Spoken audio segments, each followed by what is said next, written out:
करते हैं, पाठ करते हैं, व्रत करते हैं, लेकिन हमारे घर में अगर सास ससुर बूढ़े हैं, माँ बाप बूढ़े हैं, उनकी सेवा नहीं करते हैं, तो ये रूह तड़प रही है, ये रूहानियत तड़प रही है।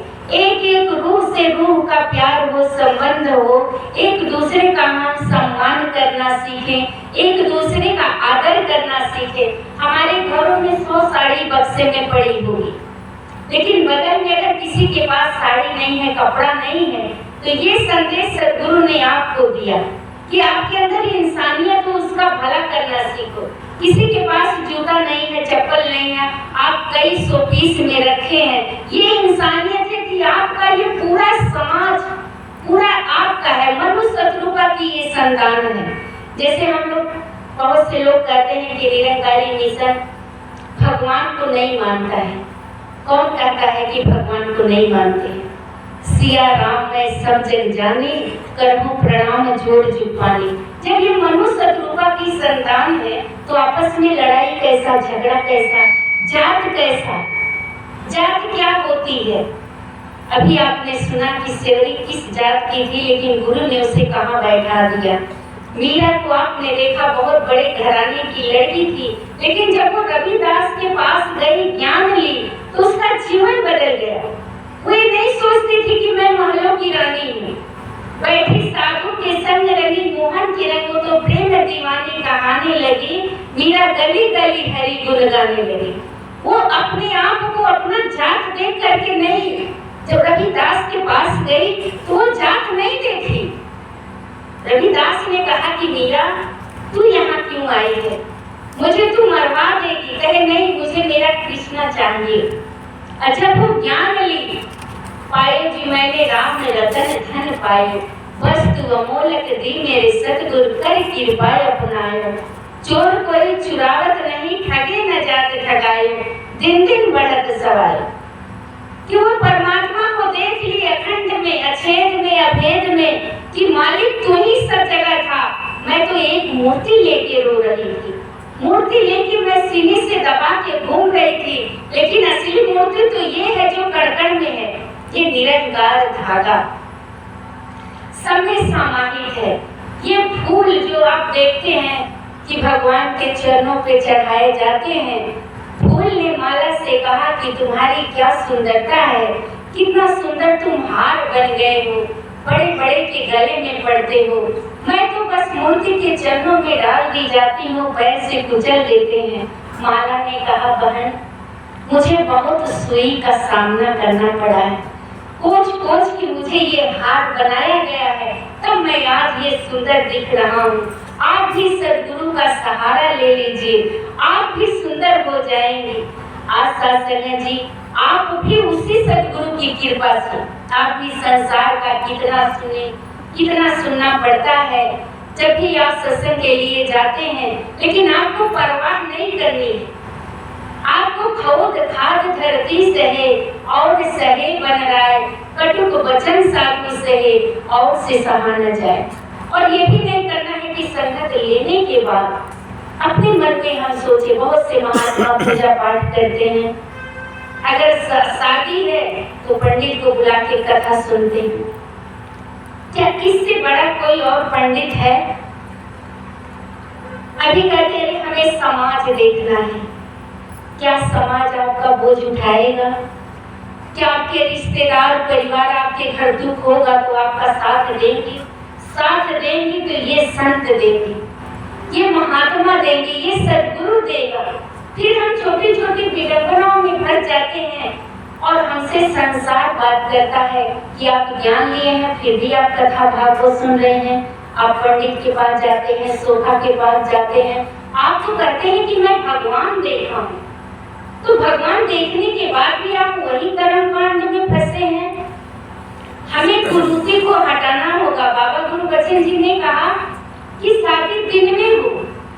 बाबा जी से पत्रकार ने कहा कि आपकी शादी में न कोई हवन है, न कोई पंडित है, न यहाँ कोई फूल है, माला है, कैसे आप शादी कर लेते हैं? तो सद्गुरु ने कहा आप बताइए, आपका रामायण क्या करता है? आप बताइए, छित जल पावक गगन समीरा, पांच तत्व से रचल शरीरा, जब इसमें आदि पानी हवा सब है, तो इतने ब्रह्म ज्ञानी बैठे हैं, ये सुमिरन कर रहे हैं, तो क्या वो आग प्रज्वलित नहीं हो रही है? क्या वो हवा, वो पानी, वो पंडित, वो मंत्र उच्चारण नहीं हो रहा है? पत्रकार ने कहा, हाँ सदगुरु, तो कहीं इतने ब्रह्म ज्ञानियों के बीच ये जो लावा पढ़ा जा रहा है, ये जो शादी हो रही है, तो क्या यहाँ पंडित की जरूरत है? पंडित तो जब राम की शादी हुई थी वहां भी पत्रा देखा गया था। वशिष्ठ जैसा पंडित कोई है ही नहीं। पूरे रिद्धि सिद्धि के सामने राम सीता की शादी हुई और शादी होते ही वनवास हो गया। कौन से पंडित पत्रा देखे? उन्हें वनवास लिखा गया। और जहाँ सीता जनक की लड़की दूध जैसे छाछ के चद्दर पे सोने वाली आज वो वनपर में भटक रही है, वनवास जा रही है। कौन पंडित थे वो पत्रा देखे थे? लेकिन समय और जब वहां पर देखे आपने दशरथ का मरण हो गया। लेकिन जब मेरे घर में बहू आती है, अगर कुछ ऐसा होता है घटना, तो हम उसे कहते हैं इसका गोड़ी अच्छा नहीं है, वो कुलच्छनी है। तो क्या सीता जी तो जगत जननी थी? उनका क्या पैर अच्छा नहीं था? अच्छा तो जनक का अच्छा नहीं था? ब्रह्मज्ञानी की बेटी थी। फिर भी हम ज्ञान लेने के बाद भटक जाते हैं। मेरा पति गरीब हो या अमीर हो, आज पैसे वाला है, शादी हुई, कल पति गरीब हो जाए तो हम दूसरा पति कर लें। सद्गुरु को हम कभी नहीं बदल सकते। संसार में कहते हैं कि सद्गुरु सगाई नहीं करना चाहिए, लेकिन हम पटके सद्गुरु बदल लेते हैं। कि सद्गुरु कैसा? कोई कहेगा हम शिव चर्चा में जा रहे हैं, कोई कहता है कि अरे हम पूजा करने लगे। किसकी पूजा करोगे? आप नीम की पूजा करोगे या छठी की पूजा करोगे या काली की, दुर्गा की? सब तो इस निरंकार में है। निरंकार से बाहर नहीं है कोई। सारे लोग इसी निरंकार में हैं और सब में निरंकार है, लेकिन उस मूर्ति में निरंकार नहीं। खाली में सब कुछ पाया कि ना, बोलो समझ में आया कि नहीं। तो उसमें मूर्ति नहीं हो तो पूरे से लपेट के हम रखें। दुर्गा जी का हम पूजा करते हैं। दुर्गा जी ने क्या किया? 9 साल की अवस्था में शस्त्र उठा लिया। राम को हम मर्यादा पुरुषोत्तम कब कहे? कि जब राम सौतेली माँ के कहने से वनवास गए, तब हमने राम का कथन शुरू हुआ। जब कैकेयी ने उन्हें बंद दिया, तब राम किए कर्म, तब मिली बड़ाई राम कहाए पैगंबर। कि रकुल रीत सदा चली आई, प्राण जाए पर वचन न जाए। तब राम बन गए तो आज राम की पूजा होती है। लेकिन अगर राम बन ना जाते कि मेरी नई नई शादी हुई है, मैं क्यों वनवास जाऊं? मैं तो अभी राजा बनने वाला हूँ। लेकिन वहाँ राम ने मर्यादा निभाई। राम को मानने वाले, राम को पूजने वाले, उस स्थिति को देखो, परिस्थिति को देखो, राम ने कितना बड़ा त्याग किया। लेकिन क्या वो राम को मानने वाले, रामायण पढ़ने वाले राम जैसा बने? जब धोबी ने ताना माना तो राम के अंदर मर्यादा था, धैर्य था। राम चाहते उस वक्त के पैगंबर थे, धोबी को मार सकते थे, घर चला सकते थे, लेकिन राम ने ऐसा कुछ नहीं किया। मर्यादा में अपने भाई को कहते हैं प्रजा खुश नहीं है, सीता को वन में भेज दिया जाए। क्या हमारे अंदर वो मर्यादा है? कोई अभी चुनाव हो तो हम गोली चला देंगे। अगर बाप रिटायर है, हम दवा के लिए नहीं देखते हैं, उसके सुई का, उसके खाने पीने का त्याग उसका नहीं देखते हैं। बस हम लड़ाई करने के लिए हक मांगते कि मेरा आधा है, मुझे दे दीजिए, मेरा इतना जायदाद है। लेकिन कभी पिता से, माँ से नहीं पूछे कि तुम्हें किस चीज की जरूरत है, तुम इतना बड़ा मकान कैसे बनाए। आज निरंकारी मिशन यही रूहानियत, इंसानियत कि हे इंसान, तू बस खुद गर्जी में चलता चला जा रहा है, लेकिन तू इंसानियत को भूलता चला जा रहा है, जिसके लिए तू जन्म लिया था, जो तू करने आया था। अगर आज सोखा कर देता तो आज बॉर्डर पे इतनी लड़ाई हो, हम सारी सोखा को बॉर्डर पे खड़ा कर देते कि कौन सा दुश्मन किस तरफ से आ रहा है, और वहीं पर बॉर्डर पे ही वो खत्म हो जाता। अगर सोखा ओझा में इतनी ताकत थी तो अपना कर्म बदल लेते। एक दिन एक जगह दासी गई बहन जी के घर। निरंकारी बहन जी, पति कुछ तबीयत खराब हो गया तो कोई कहा कि अरे आपके ऊपर सामने वाला घर के कर्तव्य कर दिया। मैके से भाई चावल दे गया, गेहूं तेल। अब वो बगल में कोई उस बैल वाले से बता दिया, वो बहन पहुंच गया वो बैल वाला कि आपके घर में गरम है, 5 किलो चावल लाइए, तेल लाइए, 500 रुपया लाइए और तुरंत आपका भूत चला जाएगा। वो बहन आओ ना देखती तो हमको भी मिलाई थी कि आइए चने मिर्च बनाना है, आशीर्वाद दे दीजिए, मेरे घर में बहुत बीमारी है। जब दासी पहुंच रही है और तब तक वो बैल वाला भी बैठा है, खूब जोर जोर चिल्ला रहा है। दासी ने कहा कि आप कहाँ से आए? कहा आप क्या जानेंगी, आप कहाँ से आई हैं, क्यों आई हैं? यहाँ गरम है। बहुत जोर जोर चिल्लाने लगा। दासी ने कहा कि क्या ये बैल गरम बता रहा है, गरम बता रहा है? कहा हाँ, इसको बहुत जानकारी है।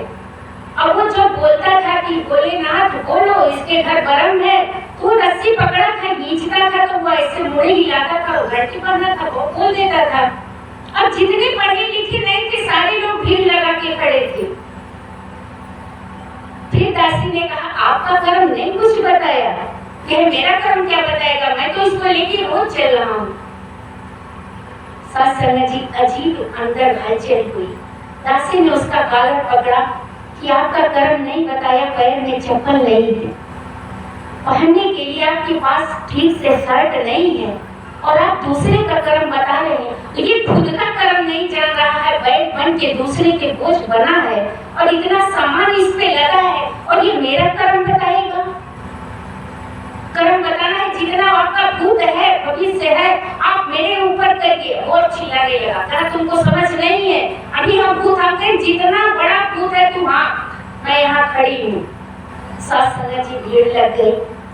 अब वो डगमगाने लगा। दासी सुनने लगा कि जितना बड़ा भूत है, अगर शिव ब्रह्म से बड़ा भूत है तो तू मेरे ऊपर मैं भी आज देखती हूँ, और नहीं तो तू यहाँ से चला जा। दासी बहन जी को कहीं बताइए कि सकल पदार्थ है जगमाही, कर्महीन नर पावत नहीं। काला नमक मछली का चावल भाई दे गया है, कर्म खराब है, पति बीमार है और वो भी सामान आप अपना भेज रही हैं, उसके बाद उससे आपका कर्म बदल जाएगा। आज के बाद आप हम लोगों को मत बुलाना, ना सत्संग आना। लगी रोने और वो डर गया। सत्संग जी डर गया और कहा हाथ जोड़ते हैं, ये मेरे पेट का सवाल है, मैं नस जिसका कमजोर होता है ऐसे डरा धमका के उसको ऐसे करके मैं उससे लेके चला जाता हूँ। आओ शास्त्र जी, मिला जब ब्रह्म तजो सब धर्म, नानक कहे अटल ये धर्म। इससे हिली थी पार्वती जी, मजाक कर दी थी राम का। शिव शंकर संकल्प कीन मनमानी, यह तन सते भेंट त्याग दी अपनी पत्नी को।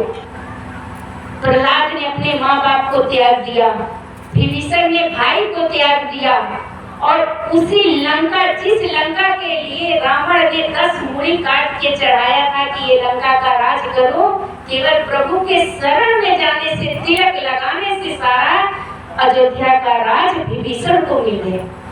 आप उसके ज्ञानवान हैं।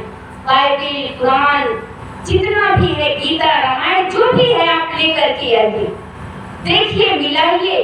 क्या ये भगवान से बड़ा कोई भगवान है?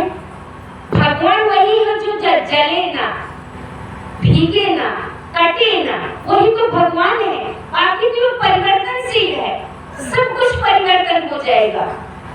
जिस कुरुक्षेत्र में आज आप समागम कर रहे थे, अभी आपने वहां सुना कि जहाँ खून की नदी थी, महाभारत हुआ था और अर्जुन ने कहा कि प्रभु आप दाएं बाएं ऊपर नीचे इतना बड़ा सैलाब, आपने देखा होगा जब शोभा यात्रा निकली थी, दाएं बाएं ऊपर नीचे सब जगह केवल धन निरंकार हो रहा था और केवल सुदीक्षा माता का जयकार हो रहा था। अब उस जब रथ पे वो चढ़ती थी, उतरती थी, बजाती थी, तो वही सीन आपको नजर आ रहा होगा। इसी तरह से कुरुक्षेत्र में कृष्ण और अर्जुन का मिलन हुआ होगा, वो ब्रह्म ज्ञान चल रहा होगा। जिसके अंदर वो धैर्य था वो वही देख रहा था नजारा कि बाहरी सच्चे बादशाह, ये तो ब्रह्म ज्ञान चल रहा है। जहाँ खून की नदी बह रही थी, खून का हो, और रात में सुदीक्षा जी सबको कमल उड़ा रही थी। जो भी बुराइयां थी। और आज हम उतना बड़ा ज्ञान, उतना बड़ा सुख लेने के बाद फिर भी हम भटक रहे हैं। वही दशा है, फिर भी हम उसी नाली के कीड़े में, जैसे नाली के कीड़े को आप ऊपर करिए तो फिर उसी में जाएगा। गोबरौरा भावरा दोनों मित्र थे। तो भावरा ने कहा कि तुम रोज इसी गोबर में बैठे रहते हो, चलो तुमको फूल हम संभाल आए। कहा नहीं मिलते, हम नहीं जाएंगे, हम उड़ नहीं पाएंगे। दोनों भौरे दोनों तरफ से गोबरौरा को पकड़े और उड़ा ले गए और फूल की खेती में उसे जाके छोड़ दिए। जब शाम को आने लगे तो बोले गोबरौरा से, देखो कितना सुंदर वातावरण था, कितना रस लिए, कितना खुशबू था, मीठे, और तुम उसी गोबर में पड़े रहते हो। तब वो गोबरौरा कहता है कि मैं तो कुछ सुना ही नहीं। कहा क्यों? तो जब देखता है उसके मुंह में गोबर तो उसी से पटक देता है। कहता है कि धन्य है तेरी किस्मत कि मैंने तो तुझे उस फूल में ले आया था और तू उसी जंगल में उसी कीड़ा की जो तू मुंह में लेके आया है गंदा, तो तू वो फूल का महक शहद कैसे ले पाएगा? तो वही काम तो हम भी कर रहे हैं। अभी वही दुर्गा जी, काली जी, वही हमारा कराही, वही हमारा कर्म, तो हम बदलेंगे कब? कब हमारा जीवन धन्य होगा? 36 साल से गुरु ने इसीलिए कहा कि जो बाबा जी ने 17 साल में किया था 36 साल में नहीं कर पाया। गलती इधर से थी, उधर से नहीं थी।